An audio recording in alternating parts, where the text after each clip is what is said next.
Well, they celebrated on TikTok and now they've lost their jobs. Hello, everyone. My name is Rogan.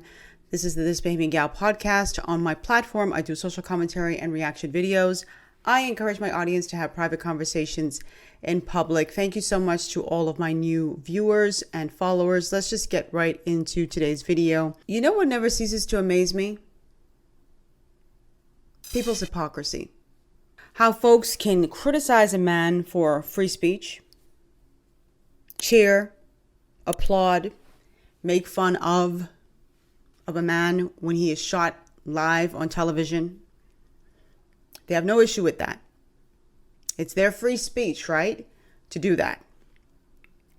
And then when their employer sees those things online and decides, I don't want you in my rank, so I'm going to fire you, those very same people who were criticizing that man who was killed for his free speech say, I have the right to my free speech. I can go on my personal account and say whatever I need to say, and that shouldn't have to come before my boss. My employer shouldn't have anything to do with that. The list of people who have been terminated or placed on administrative leave or about to be fired is growing by the day. These folks were the ones who were online celebrating Charlie Kirk's assassination in Utah as he was speaking to a crowd of students and members of the public at Utah Valley University. And let me just give a brief recap for those of you who aren't following the story. You might just see this in passing, but you don't really know what's going on. Charlie Kirk, he was a prominent conservative commentator, a podcaster. He was very instrumental in helping Donald Trump to get elected by driving the youth vote. Well, he used to go on these college campuses debating liberals, conservatives, whoever would step to his microphone, he would debate these individuals. And he would do so in the most civil fashion, as far as I'm concerned. His comments ruffled a lot of feathers.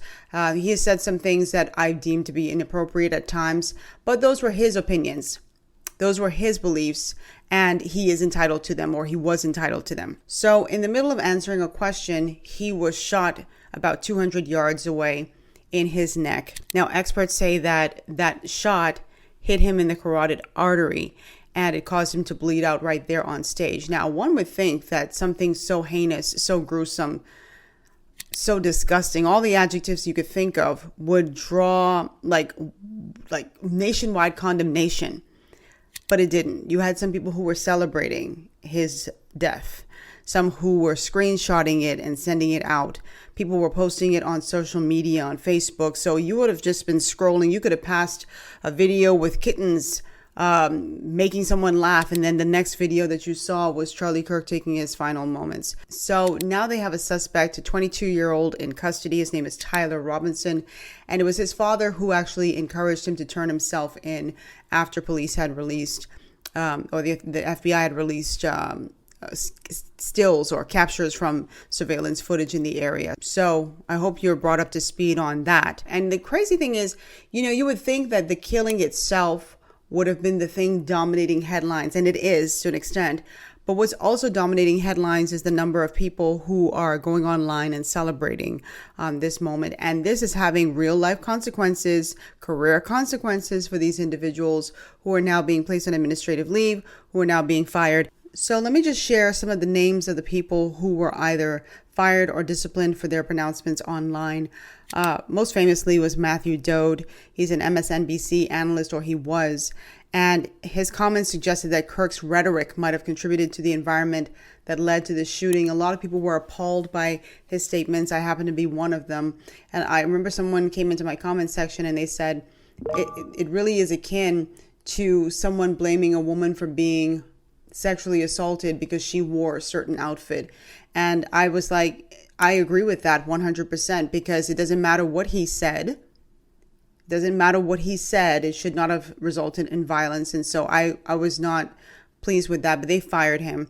There was a junior sustainability strategist at NASDAQ. And let me just read this right here. This is from Reuters. NASDAQ in the aftermath said, NASDAQ has a zero tolerance policy toward violence and any commentary that condones or celebrates violence. And the employee was a woman who worked as a junior level sustainability strategist at NASDAQ, right? And it's not been said exactly what was said, but it was interpreted as celebrating or condoning the violence or the shooting. There was a Carolina Panthers communications intern who had some insensitive posts on social media about Kirk's killing. There's a firefighter in New Orleans who posted that the bullet that hit Kirk was a, quote, gift from God. There is an Oregon teacher, John Colgan, a middle school teacher and a city councilor near Portland at the Neil Armstrong Middle School, who said, quote, hearing that Charlie Kirk got shot and died really brightened up my day. And these are teachers who are responsible for shaping young minds. And then there were teachers in various states. These were in the public school districts in Florida, Maryland, Massachusetts, North Carolina, South Carolina, Oklahoma, Texas, and went on, who said that America became greater today. And they also cited that there was a lot of, karma involved. This was his karma. Of course, this U.S. Marine who's in a recruiting role said, quote, another racist man popped, and then had some bear emojis to celebrate the assassination. And this Middle Tennessee State University employee was an assistant dean of students, posted these callous remarks saying that they had zero sympathy for Kirk. And it goes on and on and on and on. And it's, for me, I have no issue with these employers taking action.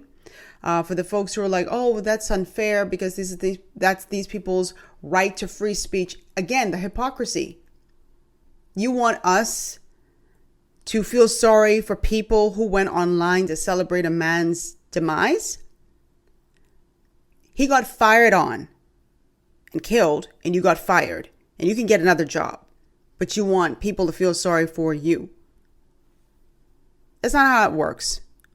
And I don't blame these companies one bit because, number one, they have their policies regarding how you conduct yourself online, especially if people can tie you to the organization. I've worked for organizations while I was doing my YouTube channel, and I would never even think to come online. First of all, that's not even in my nature, but I wouldn't even think to come online to talk foolishness and brag about someone dying. I could never do that. And some folks just don't care. And then they want you to feel some level of sympathy for them when they get fired. Get out of here.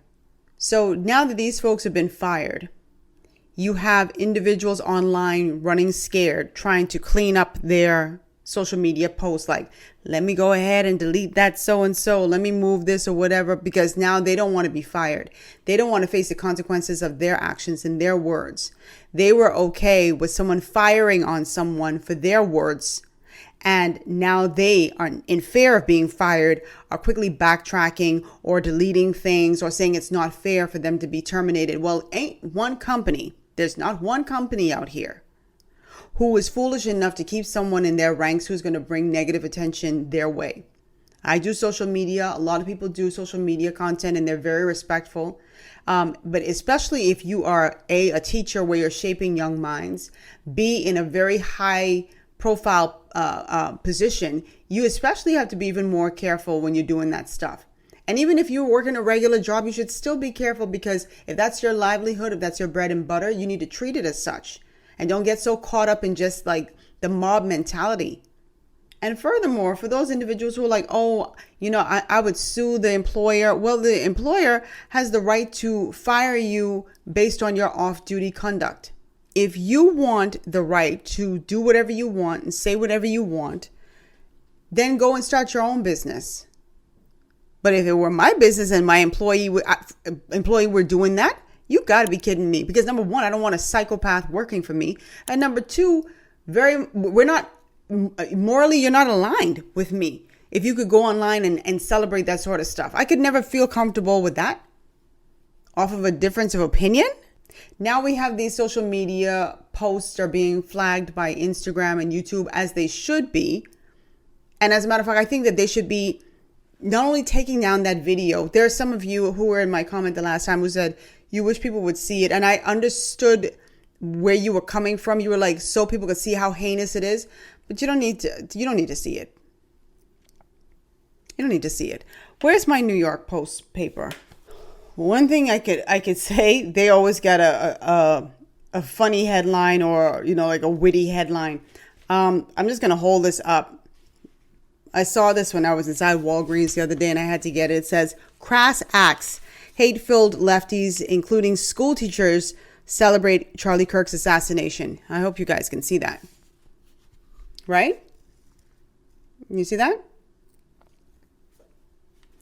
I want to show a guy in particular who's on the inside, because this I don't know. Ooh, something jumped up inside of me when I saw this. Something jumped up inside of me. It says, "Celebrating moments after." Ugh, Lord. This guy right here, where is he? Is not the greatest picture, but you could see him right there. He was doing some sort of fist pump. And by the way, you could see the stage right here in the back. I hope you guys can see that and it's not overexposed. But you could see the stage in the back where Charlie was sitting at some point. So this says, "Celebrating moments after." Let me just read a little bit of this. I don't want this video to be too long. It says, "A video has emerged that appears to show a bearded man who appeared to be celebrating and looking in the direction of the gunshot moments after Charlie Kirk was assassinated. Footage shared widely online and ripped from TV feeds shows a young man wearing a black t-shirt and a backwards baseball cap, pumping his fists and cheering in the immediate aftermath of the shot that killed the conservative activist on a college campus in Utah on Wednesday afternoon. He was filmed shouting USA, USA, USA with both fists in the air, mirroring President Trump's rally cry after he was nearly assassinated at a rally in Butler, Pennsylvania last summer." And then I want to say this part too. It says, "An ex-user claimed that he was the man in the footage, but insisted that he only did so to draw, quote, attention so the security team could escape."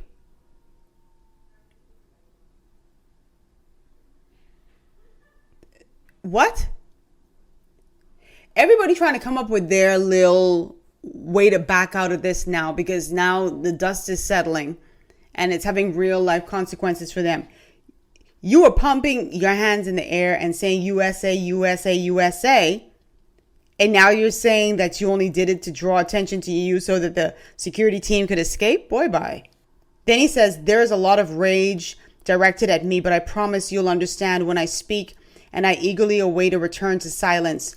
Some are upset because I smile, some because I cheer, and others because they don't have the information yet," he wrote on X. Child, I don't know what you think you could tell other people, because you look quite gleeful in this photo, sir. And it don't look like you're trying to distract nothing. I don't think people understand the weight of their words and their actions. And they certainly don't realize the impact of their digital footprint, because this is something that's going to follow them forever and ever and ever and ever. And when they're older people, okay, and they look back on this moment, and they're going to do so with regret. Some of them, if they mature enough to look back on it with regret, they're going to say, "What the hell was I thinking?" You're going to always have your dummies who will go to their grave believing that this was the right thing to do. And I feel so sick knowing that I exist in the world with those kinds of people. You never rejoice over someone's death. In another a previous video, I talked about how I support the death penalty, right? Because I do believe that if you take someone's life, that's something you cannot bring back. You cannot blow breath back into somebody's body. And people could say it's, archaic, or people could say that it is disgusting act in 2025 to want to have someone killed. But they didn't think anything about killing somebody else's relative. They didn't think anything about killing that person. They didn't think anything about killing Charlie Kirk. They wouldn't think twice about killing you. And that's cool. If you don't believe in capital punishment, that is quite fine. I do. And let me tell you something. Even with that, I would not celebrate someone being killed. If they put this Robinson fella to death, I wouldn't celebrate that. That's just that is his punishment for his crime. That would be his punishment for his crime. But I wouldn't be sitting back cheering like, oh, they got him. No, because that's still somebody else's child who is going to die. But you must be punished, and not punished with jail. Yep, I think that's the whole point for me, is that we show that we don't value people's lives when we decide, well, you know what, you could just go to jail. And that's punishment enough for you. No, you get to see your family. They get to come and visit you. You get to repent. You get to do all these great things. You could go to school in jail. You could turn your life around. You didn't give that person who got killed the opportunity. You just decided to play God and kill that person. So, that's my stance on capital punishment. That is my stance, my absolute stance on that. And I always said, with one caveat, you got to be 100% sure that person did that crime. If there's any uncertainty, then no. But my point is, even with me supporting capital punishment, even with me saying, yes, in that moment, your life should be taken when you take someone's life, I still would not cheer for that. Anyway, share your thoughts. What do you think? Do you think that people should be fired when they make these pronouncements online, or do you think there should be a separate thing? What do you think? You think people should be able to say whatever they want to say on their private channel and suffer no consequences? Or do you side with the employers who are like, nope, once you work for me and it's a reflection on my company, I have the right to let you go? What do you think about that? Especially in moments like these. And you can follow me on my Instagram at thisbehaviorgal, on my blog at thisbehaviorgal.com, on TikTok at thisbehaviorgaltbg. If you are watching and you like listening, you prefer to listen, then for sure tune into Apple, Spotify, and iHeartRadio to listen to the podcast version. And if you are listening to the podcast version and you want to see the video, then please go to my YouTube channel, youtube.com/thisbehaviorgal. All right, I'll see you all in the next video. Drop your comments down below. Like I say, you are free to speak your piece. Keep it cute. And I've had to delete a few comments from people who came on my page celebrating Charlie Kirk's murder. You got to be kidding me. I'm here saying that this thing is disgusting, and you think it's appropriate to come on my page and do that? No, take that over somewhere else. Don't bring that over here. See you guys next time.